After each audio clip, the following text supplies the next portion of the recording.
Hello, everybody. Welcome to another episode of the Big Home Ed Conversations. My name is Kelly Rick. I'm a home ed mum of two, founder of Off-Roading Motherhood, and a qualified mindset coach. I'm passionate about supporting parents and especially neurodivergent families as they navigate the transition from mainstream schooling into home education. And I'm here together, as always, with my co-host, Ashley Venerio, who's a fellow home ed mum of three and a former primary teacher. So we created the Big Home Ed Conversations podcast with what began as honest, heartfelt talks around the coffee table, kids running around us, and has now grown into a space where hundreds of listeners now tune in for real, unfiltered conversations about mindset, behaviour challenges, educational philosophies, and the often emotional journey of alternative education. So we aim to cut through the noise and focus on what really matters to home educating families, offering clarity, confidence, and community in every episode. Today, we are talking about adultism.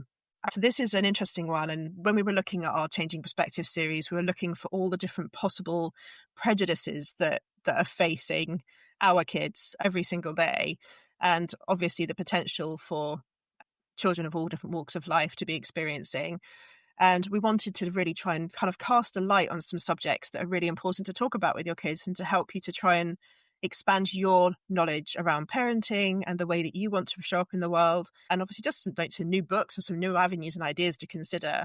And obviously I think that adultism is actually something which is a big part of any kind of family who is unschooling or project-led or trying to be conscious of home educating differently than a school environment, quite fundamentally anyway. I feel like this is something which we do already have at least a nugget in our minds at that point, that we are seeing our children as real people, as not just future adults, but individuals in their own rights right now. And the goal we tend to all have is this kind of concept. We don't want to have to try and fix the traumas later as they reach adulthood. We want them growing up with the right thoughts in their heads and being supported to be themselves from the beginning.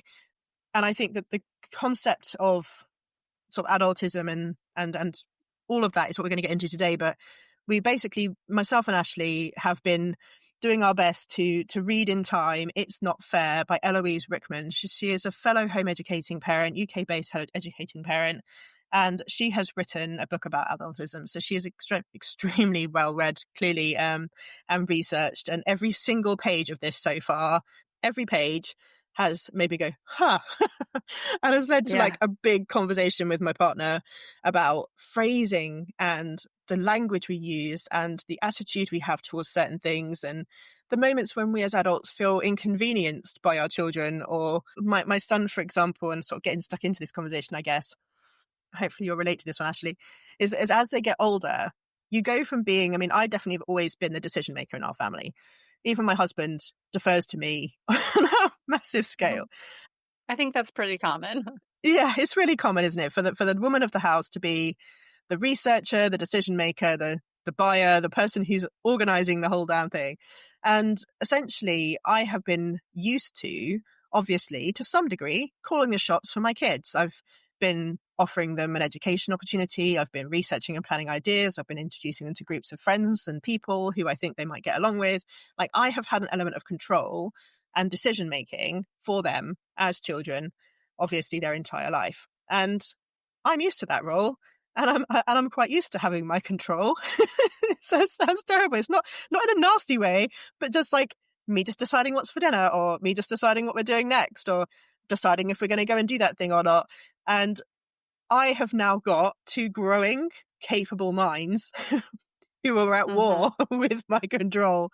And one of the things I think as adults we do struggle with, even as like a fairly kind of unschooly, eclectic family, is relinquishing that control. My son has an idea or a suggestion for every suggestion I make. If I say we're going to have dinner and then we'll watch a movie, because in my head that makes logical sense. Like, but why don't we just watch the movie and then just have a late dinner? And I'm just like, well, no, because then like the movie's going to finish at 6, and then I've got to cook it, and so you're going to be eating at 7. It's just too late. By the time we've done that, it's going to be way past bedtime. And I was like, he's like, well, then can't we just stay up late? And I'm just like, well, no, because you need your sleep and you've got to do this tomorrow. And I'm constantly at war with his suggestions and him wanting to flex and change our boundaries. And obviously it's always, we are open to compromise and we are open to discussion, and I am doing my best a lot. I was literally talking to him again about this yesterday, saying, I'm really sorry. I know I tend to be a little bit like no, we're doing it this way because I can't think about another way right now. I've just decided and we're doing it that way because it's easier. And I'm really conscious now, especially after reading this book, that I am basically deciding that because I'm an adult, that my decisions are more logical or my decisions are going to make more sense, or that I am considering all the consequences or the fallout of those things. So I should be listened to over him. And obviously I'm like massively working on correcting it now because I'm really conscious of the fact that actually Yeah. it's very disrespectful and actually doesn't teach him anything. It doesn't teach him an opportunity to like try out something and see what the consequences are, or to do it and to be right. And actually it worked out great. And it's just like a growing up thing. It's almost like, okay, you actually are very capable of making these decisions and I'm not really giving you the chance to do it. And it's being vulnerable here. Don't be mad at me for it. But it's one of those things we'll just kind of have these little moments, I think, as our kids grow, where we do realize that actually they are way more capable than we give them credit for. Yeah, they are. And I think there's a couple things I want to say because you touched on so many interesting points and I want to kind of pull them apart. So I think the first one is just how she opens the book around defining a child. Hmm. So that the more you think about like what is the definition of a child, and the more people you ask and the more you think about it, the more your answer might change. And so really understanding that in the end, she kind of gets to this point where a child is just the definition is just not an adult yet. Like that's Yeah. sort of the only way to define it, because there's never this moment in your life where you suddenly turn 18 and it's like, wow, everything changes. It's this very slow, steady progression Hmm. as you grow. And then, of course, if you say to a child, like, oh, you're a child, they might respond and be like, no, I'm a teenager, or I'm not little. Like, no, I'm 9. Like, I'm not a child anymore. And Yeah. so much of it is just like your own perception of where you are on that journey. But that when you start to think about this, and kind of my thought on this was like, okay, gosh, well, that's really interesting because if I always think of them as children, which as a parent you sort of will, because I'm still a child to my mom, Hmm. right? I'm her child and I'll never have the experience that she has because I'll always be younger than her Hmm. and, less far along on my adult journey than she is. And so I'm starting to think, gosh, I really need to start to think about how do I shift my perception of that so that I am, to your point, considering their wants and needs and emotions in a way that doesn't, I mean, and not marginalize it, because I do very much try to be open to their feelings and that they are a whole person. I think anyone that's followed Montessori style, you accept that even as a baby, a child is a whole being. They Hmm. don't need to do any work. They're right where they are and right Yeah. where they need to be. Um, so I feel like I've done that, but I maybe don't. To your point, I feel like, well, I am considering the whole family here, and I am thinking about what is going to work for all the members of this family and how Yeah. we're going to continue to succeed and progress. And there is obviously truth in that, but there's definitely room for a conversation with myself about, okay, I need to stop thinking of them as children. I need to consider where they are on their journey to becoming an adult and not Mm. think of them, and she mentions this in the book, like not thinking of them as a work in progress, not thinking of them as something to be molded, but actually respecting who they are and where they are, and that they have the ability to advocate for what they want and need. Yeah. Um, and yeah, you're right. It might go against like what we want and need. And I think that's just the negotiation of life. And so much of what she talks about comes back to child's rights and them being in a community similar, if not exactly the same, as those that face racism, or women and how they haven't gotten rights over time, and how it's been a progress. And what I thought was really interesting of when she pointed this out, when you think of any community that is marginalized, even homeschooling, for example, how we perceive that community and the rights that we fight for are typically voiced by said community. Like women were facing sexual harassment in the workplace, and some men too, absolutely. And so they started to fight for that, and we understood that, okay, we need to listen to these women. We need to listen to Mhm. what they're saying. That's a real thing. Yeah. Obviously racism is nothing new, And this is something we've been hearing about from these communities for years and years and years and years and years. Yeah. But with children, they are not speaking on their own behalf because we have the power. Yeah. And it's so crazy that we haven't thought, like, gosh, we need to give them a voice. And this is something that I never, ever thought about. Never. Mm. I never thought about adultism on the same level with sexual harassment, racism. Yeah. I just like, okay, we're the Yeah. parent, they're the kids, we lead the way. And as this reading this book, like, oh my gosh, like, wow, I have been drinking the Kool-Aid here with zero question Yeah. about if that's appropriate. So it is interesting. She kind of is pretty hard hitting, and it's eye Yeah. opening. I have definitely had moments that have felt quite triggering as like kind of sitting there going, Yeah. oh, okay, that's not great. Like, I can't believe that I've never thought of that before. I've never thought of it that way. And I did love the concept of kind of like giving language to things and helping them to understand Yes. how to express themselves. But I think that we do see children expressing themselves around these things. But as adults, we call them tantrums, or we call them Right. talking back, or we call it sass, or we see it as resistance, or Yeah.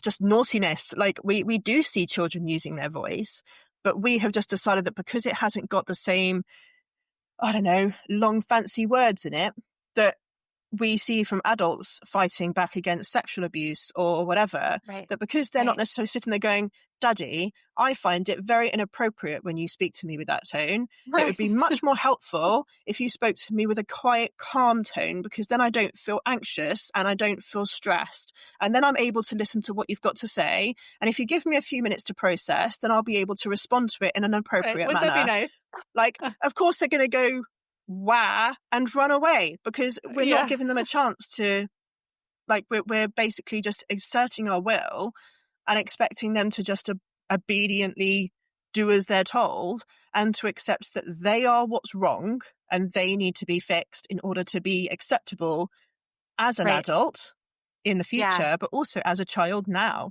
And I mean, this is somewhat off the cuff, but my children both yesterday wanted to role play being at school.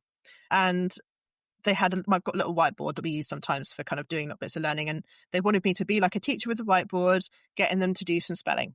And so I was just like, okay, fine, we'll have some fun with this. And they started fighting and messing about. I went, wait, stop fighting or you end up in detention. And they're like, what's a detention? I'm just like, it's when you've been really, like, when you keep messing about or stopping the teacher doing what they need to do, or being rude, or talking out of turn, etc. You might get into trouble for it, and then you have to do like lines at the end of the day. Like, you have to stay back and not be picked up until a bit later, whatever. And we were kind of laughing about it. It was meant to be a game. And what I found really fascinating was they thought it was hilarious. And so they started acting up and intentionally being a bit cheeky, or like interjecting, or talk about toilet humor. And I was being playful and giving them a little tick every time they did even the slightest infraction. And it was meant to be funny, but actually, I'm talking within the space of 5 minutes, it stopped being funny. What I started to notice very quickly was that my son started to actually become quite frustrated. The injustice of not being able to talk back, aka have his own opinions, not being able to interject and distract the subject away from what we're supposed to be doing, and not being able to fidget around and mess about and move his body, or play fight with his sister, like all the things which I normally completely ignore, or just go like, hang on, come on, like, what are we doing next? And we'd just kind of like Yeah. just gently encourage them to kind of keep on board with what we're doing. I was in turn actually telling them that it was naughty or wrong, or they shouldn't be doing it. And it really, really fast, because my daughter as well, obviously, was sitting there being all prim and perfect and cute and adorable, and trying to be good for teacher and doing the opposite of what he was doing. So she wasn't getting any ticks. And so quickly, the injustice between them started to build. He started to resent me. He started to resent his sister. He started to provoke her to try and get her to do things that she shouldn't be doing, so that she would get ticks too, so that they could fight. Then he was pointing out everything that she was doing wrong and trying to say, well, she shouldn't Yeah. get a point now because she didn't do it right. And it's the competitiveness started to build. And then he got upset. And I was like, okay, this isn't a game. We need to stop. Like, you guys are really taking this very personally. And it's like, I get that you wanted to play this game. You started it. You wanted to get into it, but this is not working. And what was really fascinating for me is on the reflection with them. So I actually stopped and I was like, right, okay, stop. Let's reflect. Let's notice what just happened and how it started to make you feel. And what was very, very scary is that my son expressed that he would not want to be alive if that was how he was controlled in his day-to-day life.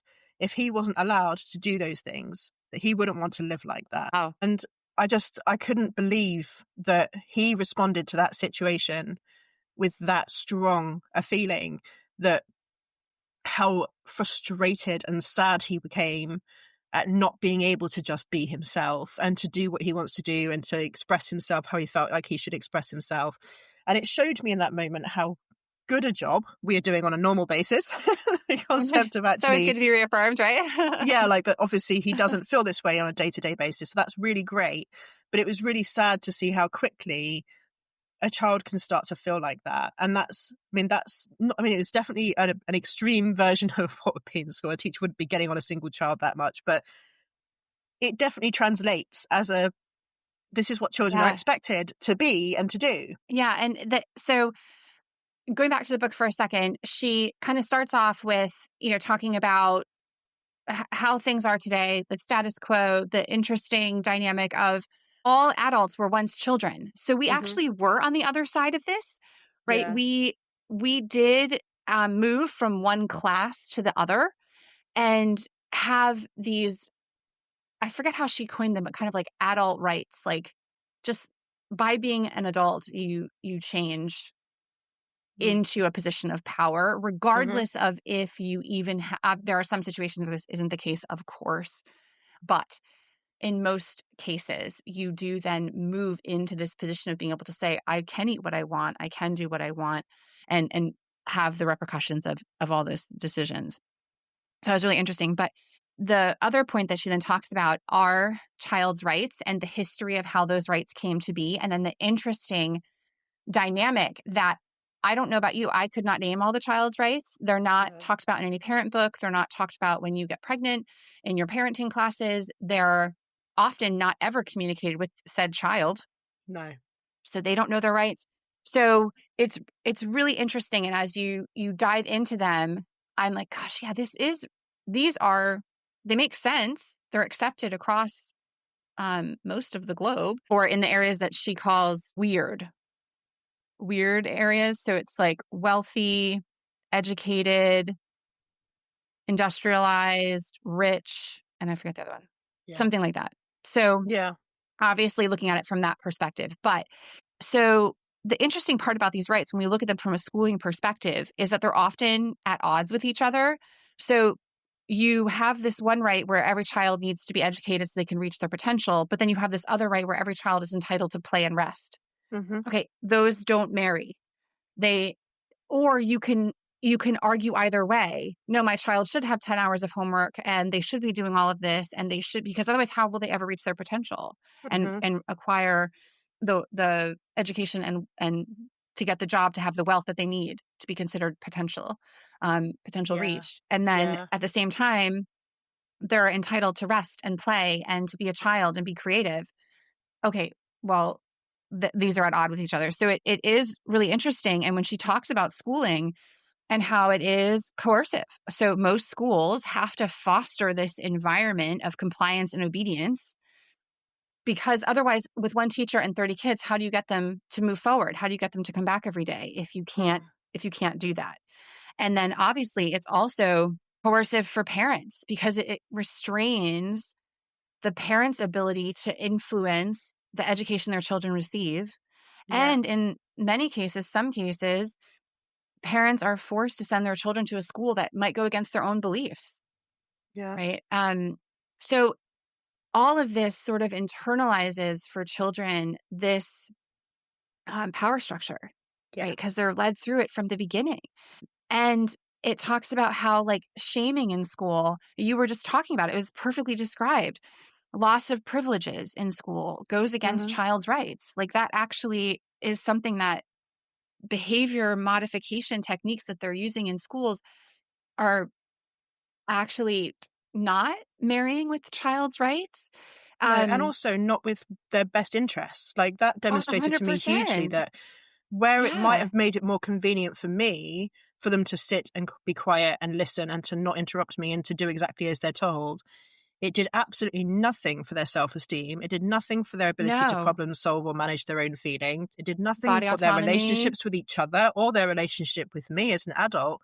It Yeah. created a lot of divides, created competition, it created disrespect, and it actually made the problem worse, not better. Like it's very interesting how I think that we really are showing our young people in schools an awful lot of disrespect with the control that we try to have over them. um, Yeah. we're not allowing them any autonomy, and it means that they obviously then start to push back against that. Like, you wouldn't want to behave like if we were going to a workplace and we were told how our behavior was had to be and we had to do it exactly that way, or we were in trouble all the time and we're constantly being held back at the end of the day, like, you're going to have to work an extra hours overtime because you didn't do that right. There'd be an uproar, an absolute uproar of like, Yeah. oh, because I didn't sit with my legs crossed perfectly, I didn't put my hand up before I spoke to my boss. Like, why do we think these things are appropriate for children but not for adults? Like, it's very, very strange. Yeah. And there was this story she shared, um, because I think body autonomy is very important to child's rights. Mm, And when she talked about it, she was mentioning how there was this girl in this one story she was sharing who had to go to the bathroom. And when she came back, the teacher berated her for taking too much time. mm, And so now she's afraid to go to the bathroom at school, mhm, and she's modifying what she's eating because for her, it took her longer to have to, relax to the point that she could use the toilet. mhm, And so this is affecting her mental health. It's affecting her physical health, her nutrition, everything. mhm, And then there was a story about how schools are, giving out attendance awards, for example. But there was this one school that was all children who had additional needs, and some of them with life altering needs that would put them, in and out of hospital and all these things. Why is this school giving out attendance awards? yeah, That's like they're yeah, they're there to serve this community that likely will not be in school all the time because they mm, have issues that prevent that from happening that need to be yeah, addressed and physical needs yeah, that need to be met. So it just was like, what is that doing to their mental health in mhm, this child who is actually forming their identity? And we are already impacting that, right? yeah, We're throwing these hurdles at them, and it actually goes against their mental health rights. yeah, And obviously this book there, I think if you're going to read it, read the chapter on education. I think it's 7 or 8, because that speaks to kind of this community. Obviously we were a home education podcast, so I'm going to look at mhm, that one, but there are a lot of other points in this book that are absolutely not about education that are super interesting, yeah, and just really bring up so many things that I just never thought of. And isn't that a no. testament to the system we grew up in? But yeah. Yeah, and I think that's really this concerning part, isn't it? That if we're not thinking about it as adults, it's because, as you say, we were not educated in it as children, and we certainly Yeah. didn't realise what our rights were. And even if we did know what our rights were, so, I mean, I say most children. That's a generalisation. I have no idea really how many children understand that if an adult hits them and causes them harm, or they don't feel safe, that there are people they can call, and they could obviously call the police, or they could call the NHPCC, or they could reach out for support or help with that. Um, but even as a child experiencing some issues with my sibling, not my parents, but my sibling Mm. was sometimes violent towards me. I didn't feel safe. I didn't feel like I could call the police. I didn't necessarily feel like I could reach out for help. I didn't think I'd be believed. I didn't Right. think that I'd be respected. I felt like I would be breaking up the family. I would be airing our dirty laundry in public. Like, Yeah. there was an awful lot of shame associated with speaking up and to using our voice to talk about the experiences we have as children. And we still feel, even now, like I'm cringing a little bit at referring to it. Like, I can feel the resistance there, that it's like, shouldn't be talking about this, that this is private. And actually, so many people do experience these harms. And I think when you look at the opinions of older Yeah. generations and people who kind of consider us to be very woke, it's kind of like, oh, everyone's like got these opinions and everyone's worried about sexual abuse. There's a name for everything now. Like, you can't breathe without getting into trouble. Like, there are people in my world who still feel very frustrated by all of this. Like, oh, you can't have a laugh anymore. You can't say anything. Like, you could accidentally upset someone. And that I can understand how it can feel frustrating to have misogyny or like the kinds of things that you like, the hatreds, Yeah. prejudices that you've Yeah. Of got course. called out. And as adults, we are kind of coming up against this an awful lot, where we are seeing people finally having the words and the ability to explain, this makes me feel uncomfortable and this is why. Like, it didn't feel right. And I don't think that should be okay. Like, I feel like you shouldn't be Yeah. allowed to do that to me. But the point is that these are formative moments and they do build or destroy trust. Yeah. And I mean, obviously, there's been such loss of independence over the years, even just from when we were children. And certainly we look back to when our parents were children, Mm, that migration has been very evident. And so they're kind of getting it from all sides, really. um, and you mentioned something about just the language that's used. And I think that's really important too, because obviously over the years, language has changed. And it's one of those things where why do we feel like language has been addressed and corrected and kind of gotten to a point that all sides feel, or that the not all sides, because that's obviously not important, but that the marginalized community side feels comfortable with. And in terms of like, I just keep going back to like racism, misogyny, right? Sexual harassment, all these cases. What are the right terms that we can use to describe these communities, to describe these individuals? But yet we still think it's okay to make all of these comments about children and in front of them to boot. Like, it's mm, okay to be like, don't be such a child. My gosh, mm, grow up. mm. All these ways that we use their youth against them. Yeah. Look at that child having a tantrum. Oh, that mom should just get that kid under control. My God, I hated when my kid was that age. Oh, you were such a nightmare. You were such a torture. It was like all we could do Mm. to get you to go to bed at night. And like, It's like, I think there's a difference in that than just calling out a child and saying, oh God, your needs and your feelings were so annoying to me when you were a child. And it's just like, right. okay, well, thanks. You were really annoying too, but I'm not allowed to tell you that because you're my elder and I'm supposed to be respectful towards you, but heaven forbid you show me some.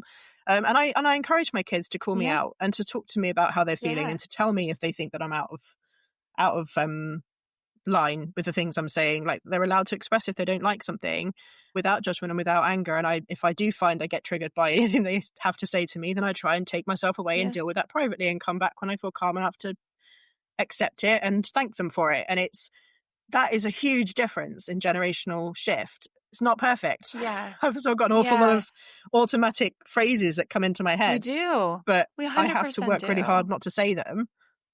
But yeah, it's such a tricky Yeah. one, isn't it? That it really is. It is. Yeah, and I think there's like an ability or a kind of a lesson to take away that I'm thinking about, which is just like, how do I separate them from the behavior? Hmm. So if like you are absolutely entitled to feel what you feel and to have the behavior that goes along with that. Mm. But I am going to have to operate in a way that keeps you safe. Also, like you can't just throw the karaoke microphone at your sister's head because you don't like the song she's singing, right? Yeah. Like you can't always just behave however you want to behave. But the thing too is because you threw it, and this has not happened. I'm just getting my daughter a Just karaoke giving an microphone for example. Yeah. Christmas, and so it's right in my head. This is the image you foresee for She won't sometime listen in to this January. podcast. I do. It is on the horizon. There are 2 microphones that come with the karaoke machine, so I'm feeling okay about it. But I do have 3 children, so there's always room for some debate there. Someone's going to squabble at some Um, point for sure. yeah. But so like if that does happen, that doesn't mean you're a bad person. That No, doesn't mean that I hate you, no. or that you will always do bad things. And it Mm. also doesn't mean that I should say to someone, "Oh yeah, lack of control there. Threw that microphone right at the head. So annoying. I've still got to deal with this." But it is hard, right? Because it's especially as home educating parents, we are in the thick of it 24/7 in most Hmm. cases, and so we do get annoyed. We do get frustrated. This is why this book was hard, right? Yeah, This is why, because it's also a struggle of like so much of adultism to me is making life easier for the adult, right? It yeah. is saying I have the power so I can say no, Yeah. I just want to watch TV and leave me alone. And Mm. I'm going to Yeah. ignore all your needs because I just want to go to bed, or I just want you, like, I'm going to stick Mm. you in that crib and let you cry it out because I don't want to deal with it. Yeah. It's, it's very triggering. It's super, and I Yeah. did not do that, by the way, but just putting it Well, out no, but there. it's examples. I mean, it's the thing of like, Yeah. I think we've both felt like this sort of cringe at being vulnerable here and talking about things, which is like, Yes. actually, this is stuff that maybe we have had issues with this, but that's honestly the whole point. And I guess we're sharing because we know for a fact that there is not a single parent out there who has not had at least a number of very cringe moments when you have done something or you've allowed something to happen that was completely not okay in the end and you really feel like it hadn't happened. Like, we know that we are going to make mistakes. We're going to say the wrong thing and we're going to say it in the wrong way, or we're going to use the wrong language, or we're going to traumatize our kids. Like, we're all going to do it some way or another. And I guess being vulnerable feels yuck, but also at the same time, it's recognizing in that vulnerability that we have noticed it. We have seen it. We have recognized where it wasn't feeling great. This book has highlighted that moment in our memories to us and made us go, huh, okay, that's interesting. I don't like how we're handling that. Or for example, like, okay, so great example. My children being autistic means that they do not enjoy quite a lot of different foods. And most families anyway will relate to the concept of trying to get your kids to eat certain vegetables. But like we really bang our heads against a brick wall with it. A food that is safe will be safe for a period of time. Then they will no longer eat that food anymore. And then we go through that, the frustration. We have cooked it Of exactly the course. same way. We have bought the exact same brand. We have made sure that it's something you like. Like, this is something which you said was safe and okay. And now you're wasting the food. And then the concept of then shaming them or getting angry with them for it does happen sometimes because you go through day after day after day of being patient. Okay, no problem. Just leave it. Like, eat it or don't. Like, you do try to be patient with it as much as you humanly possibly can be, but there's always going to Yeah. be a day when you've got less capacity or you're overdone and you're tired and your meter's really full and you can't possibly function with another thing. And then your kid decides that this is a day where they're not going to eat peas and carrots anymore. And you're like, those were the last safe vegetables. You can't not eat them anymore. Like, Yeah. or like my son will get to the point he'll eat all the meat, all the like potatoes or rice, or not even rice actually, but like pasta off his plate. And then he's always too full to eat his vegetables. But then miraculously, 20 minutes later, he's asking for pudding. He wants something Of else course. because he's hungry. And it is just a daily delight that just makes me want to pull my own hair out of my face. And I can't honestly, so I said to my husband the other day, I went, can we just cancel family dinners? Can we just all eat separately? Well, The stress is just doing me in. yes. And this is a big thing in our house because we fight about this topic. Not fight. That's a strong word. We Yeah. disagree Yeah. because I get the financial side of it too. I think everyone's tight with money, and so throwing food away feels like throwing money away. Mm. And for me, especially because I don't eat meat and my whole family does, leftovers aren't something I can help get rid of if it's Mm-hmm. meat based. So I if my husband's not here, I tend to not cook that way because I want to be able to eat what's left over. And if I Yeah. doctor it up for them with the meat, I then am relying on my children to finish it, which they won't do. Mm-hmm. But when I was going through like my first child growing up and doing baby led weaning and all of these different, deciding how we're going to be feeding this child now that they're eating food, I quickly found the resource that was like, you can't force kids to eat. Or, I mean, you can, obviously you can, but like you shouldn't if you want them to Sorry. have their own body autonomy and be able to develop the ability to feel when they're full, to Mm-hmm. understand what their body needs, thinking about intuitive eating. Yeah. And so much of that gets muddled because, and this is sort of a tangent here, but when you think about how we were eating before we have all the foods available to us that we do today, sometimes a craving for sugar is actually a craving for fruit. Yeah. Sometimes, like, we confuse that now, and Yeah, we so do. we also foods that are available to us now can be quite pleasing, even though they're not actually food at all, and so we eat those. So anyway, Mm-hmm. the the resource that I was reading about was just very clear to say, like, one, don't talk about the food. Like, have Mm. other conversations at dinner, but don't sit there and be like, eat your peas, eat your peas, eat your peas. Yeah, are the peas good? Eat the peas. Like, Yeah. not to do that. And then two, to only offer food that you want your child to eat. And they're responsible for choosing how much of said food to eat and what Mm-hmm. to eat. So, like, if you put strawberries and beef and corn on the table and your child only wants plates full of strawberries, you have to be okay with that because that's the Yeah. food that you offered. So they get to choose what and how much to eat. And then and you don't ever talk about it. Like, it just is what it is, and you just let it go. And over Mm. time, these children grow up into adults who eat all the things. Okay. So my husband is Italian, and that is absolutely the opposite of how Italians work. Yeah. They load your plate for you, and if you don't finish it, it is 100% finish your plate, finish your plate, finish your plate. Obviously, this is not speaking for all Italians, just Mm. the family that I'm Yeah. This is kind of in. his ethos. Yeah. This yeah. Um, and so it's just a different experience. And his Yeah. grandmother is still alive. I'm sure I've mentioned this. She went through, a war where there was no food available. And so she just grew up, eat all the food. You never like, because Yeah. there's You this never waste mentality of food. maybe you Yeah. never know. You never know if it's going to go away. Like, you have to Hmm. eat it. Um, and so that just had lasted through the generations. And so I I have this argument at the table of God. like Yeah. he'll be like, or his mom will be like, finish your plate. And then I'm sitting there being like, you only eat till you're full, listen to your belly. So it's just this, Yeah. and my kids are just sat there like, okay. Who am I more scared of? 100%. But no, because then it's funny because they're like, my body says I'm full. Like, that's how Yeah. they'll tell me they're done eating. Yeah. My body says I'm full. But likewise, then they want dessert. Yeah. And I was like, okay, but do we feel like we've had enough nutritious food? Like, how are we Yeah. balancing the healthy Yes. with the not healthy? But this is the thing, right? It's It's so difficult. ongoing. It's hard to relinquish all this control because you want your Yeah. kids to be healthy. Exactly. Yeah. And so, yes, I mean, that leads on really nicely to the fact that, like, my son recently has really cut back on his vegetables. And obviously, as an adult, I am worried about him and his growing and his health, but I'm also worried about him making good choices and recognizing that his body needs those things. And it all becomes a whole thing. And so our meal times have become a lot of me nagging, a lot of me putting things on his plate that he has told me he doesn't like and doesn't want, and he doesn't want them on his plate. And Right. I'm constantly just putting them back on his plate, going like, well, just have a little bit, or you used to like them, or you eat that, just have a couple of mouthfuls. And it's that controlling and pushing it and going on about it all the time is making me stressed. It's annoying him. The relationship is obviously suffering for it. He's just finding himself not being listened to.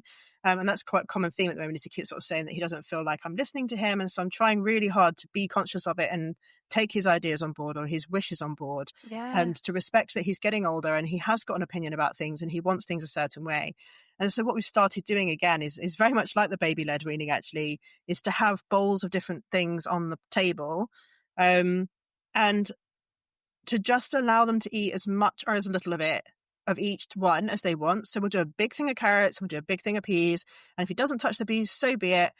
He eats loads of carrots, great. Like, if that's the way it is, me and my Yeah. husband obviously are quite happy to eat all of it, so we'll just finish off whatever they just Yeah. don't tend to be that Yeah. interested in. And it's actually working really well, and it's stopping us from constantly moaning at each other about it. And I think kind of getting onto the concept of solutions, I suppose, in all of this, and the fact that there is actually the potential here for us to make changes, that Yeah. we don't have to sit and just spend loads of time berating ourselves for moments gone by where we haven't done it right. It's about Right. using tools like this to start to think, okay, I can actually see here where I'm doing this, or where I'm not really Yeah. respecting them or their opinion. And how could I actually shift and change this a little bit, and care about it that little bit more? And also just to expect, Yeah. like, I do feel inconvenienced as an adult sometimes by the fact that they are children and they do things a certain way. Of course we do, because we're in such a blooming rush all the time and we've got so many pressures on us. But Yeah. actually, that's not about needing them to slow down and stop being a child. That's more to do with us reflecting on our lives as adults. And actually, what could we slow down a little bit? Do I really need to rush through getting all this done as fast as I possibly can? Or does it not really matter if I don't quite manage to get this place perfectly tidy today? Like, what is it Yeah. that we could compromise on to make a bit more room for them, to listen to them a bit better, to be more in their world sometimes, and to actually allow them to exist in ours without them feeling like they're not welcome. And that's, I guess, the problem we're going to face if we're not careful, is that's how they'll feel. Yeah. I want my kids to grow up knowing that they were respected Mm. throughout their lives. I'm hoping that that is at least the underlining message that they'll come away with. But Yeah. the other day, a friend made a comment. I thought this is really good. She was just like, when things get really hard, I just remind myself that it was never supposed to be this way. There was so Yeah. much more community, obviously, years and years ago, Yeah. and that it's just sort of morphed into this lifestyle now that we obviously have to survive in. It is the way the world is. We can't just snap our fingers and change it. So we are sort of at Yeah. the mercy of where we are today as a society. Yeah. But kind of recognizing that is also helpful in a way Mhm. to be like, okay, well, this is difficult. It actually is. And no, this is not how women did it 100 years ago and 200 No. years ago and 300 years, right?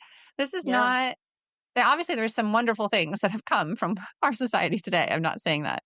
But that when these moments feel hard, this is just a little comfort in Yeah. that, I think, to say, like, oh, Yeah. okay, yeah, that's right.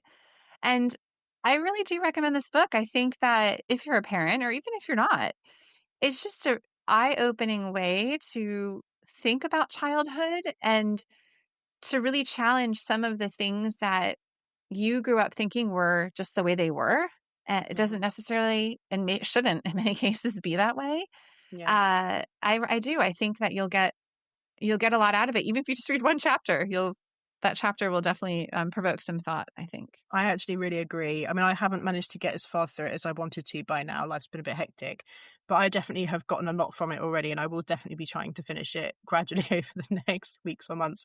Trying to make myself finish it Yeah. because I do think there's an awful lot of very valid and important points in here. And every single page, I'm not kidding you, I'd finish a page Yeah. and be like, "Huh, I need to talk to you, husband. There's important things for us to discuss." And it's little bits that Hmm. just thankfully these are the moments, and I think a lot of us are doing a lot of self-work already, but doing this work on ourselves and helping ourselves to expand our minds helps us to look at things differently and helps us to trust ourselves and what we're doing better, and to lose some of that ick that we feel in the moments when we're doing things that actually don't feel quite so right, and allow us to actually deal with the situation better next time.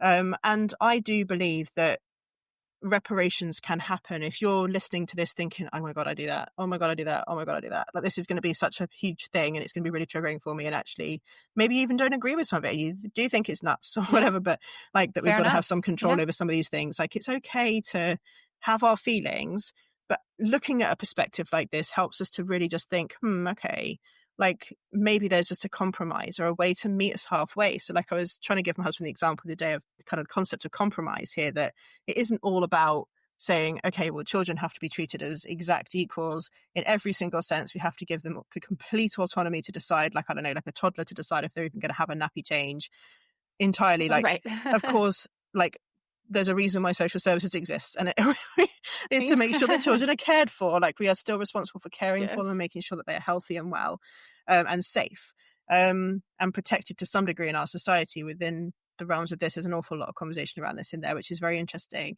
But it's understanding that there is compromise to be had, much like if you had a lodger who, I don't know, loved to play the drums, but he loved to play it all night long. That you would obviously have a conversation with them and say, hey, look, I sleep at night. You don't sleep at night. Either this isn't going to work. I mean, obviously, you can't break up Right. with your Right. kids, but you've got to find a compromise. So, like, you've got to say, look, I appreciate that you want to drum.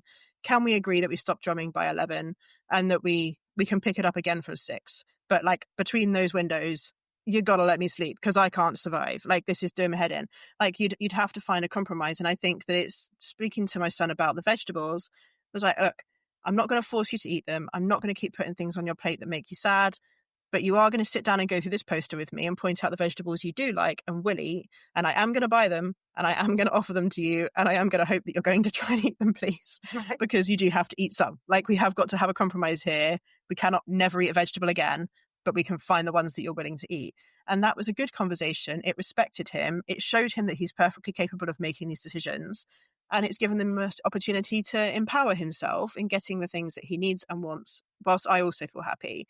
And so we've had these great conversations that, and we do it all the time, like all the time, recognizing how having family over at the weekend on Monday, every single one of us was a mess. Like, we were so overtaxed. Our social bar was over and full and above and gone. None of us felt particularly hungry. We all felt a little bit like touchy and sensitive and irritable with each other. And I had a really in-depth conversation with them all about their kind of like tolerance meter and how like certain things make it go up towards the red and certain things bring it back down towards simmer, like low simmer, and we can cope then. And it was really interesting watching them both reflect on moments in the past couple of days where that had pushed it too high and why it had pushed it too high and what was being asked of them, and the masking and the effort to behave in a certain way, or like having to listen to conversations and be a part of conversations and concentrate for that length of time was really difficult, or whatever it was. And it's the more we listen and the more we see what they're dealing with and actually find good compromises, the better a relationship we'll build with them. And that's just a Yeah. fact. I mean, that's just mutual respect and kindness that we would offer anyone. And I guess the point of this book is definitely kind of trying to indicate to us that there's lots of ways that we're not compromising. Maybe we're aware of it and maybe we're not, but we Yeah. but we are not compromising, and we're actually just kind of dictating. And we have got to notice where we're doing that, and actually, do we need to dictate, or could we actually have a conversation with them about it and work it out? And at some ages, no, and at some ages, yes. Yeah. It's just trusting in their own ability and their capability to actually have those conversations and learn. And some people tell me sometimes that I have conversations with my kids that they'd never imagine having with theirs, that they think I'm talking to, I'm expecting them to understand concepts at far younger ages than they would expect them to understand a concept. But they always surprise me. And that's something that is highlighted in the book too, that she Mm-hmm. mentions. Is like we don't give them enough credit for their capabilities. We don't. No. We won't touch on this today because I feel like we're at the end of this. But when she talks about voting and politics and children being able to work and all sorts of scenarios. So yeah, I'm telling you, go read this book. There's so much in it to unpack Yeah. and to think about. But she does talk about this underlying presence of capability that we often ignore or just say, oh, they're not old enough to have a conversation like that to Yeah. understand or much less contribute Yeah. a great thought. And I think it's Yeah. great that you're offering them these opportunities to have an adult conversation because in many cases Mm. they're absolutely capable. Yeah. Absolutely. I was saying you may use language they understand, and you offer them a chance to think about it, and you've Yeah, got to be prepared for them not understanding the concept and you needing to sure. Of explain it a different course. way or whatever. But you can absolutely try, and offer them the respect of saying, this is what's going on for me. This is why I'm doing this. I don't always like that I do it either, but this is why I do it. Can you understand that? And can you get on board with that? Or have you got some thoughts on how we could do this going forward so that we wouldn't have these clashes? You wouldn't be feeling how you're feeling, but I'm obviously feeling how I'm feeling. And how can we find a way to work through this? Um, and I think it's really great that the more of us are having this conversation, the more kind of strong, mindful children we will raise. And I mean, I wonder what the relationships they're going to have with their kids are going to be like if this is the Yeah. basis that we're giving them. And every generation does their part in, hopefully, not in every family, I guess, but most of us are trying with every generation to do things a little bit more considerately, and raise more compassionate beings. And so I can only hope that the human Absolutely. race has got a far more compassionate future, um, Yeah. than it obviously experiences right now. But hopefully this has been interesting, guys. Thank you so much for listening.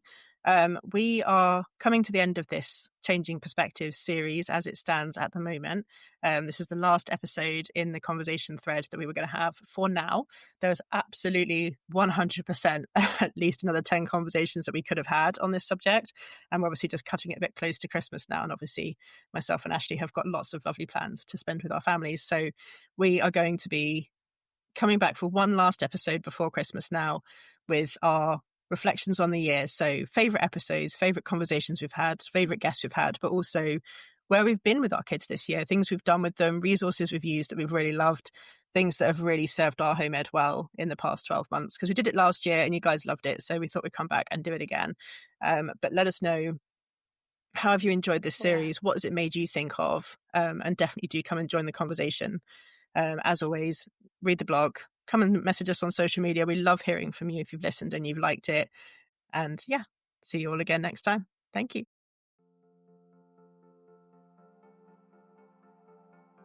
You've been listening to the Big Home Ed Conversations podcast. Thanks for tuning in.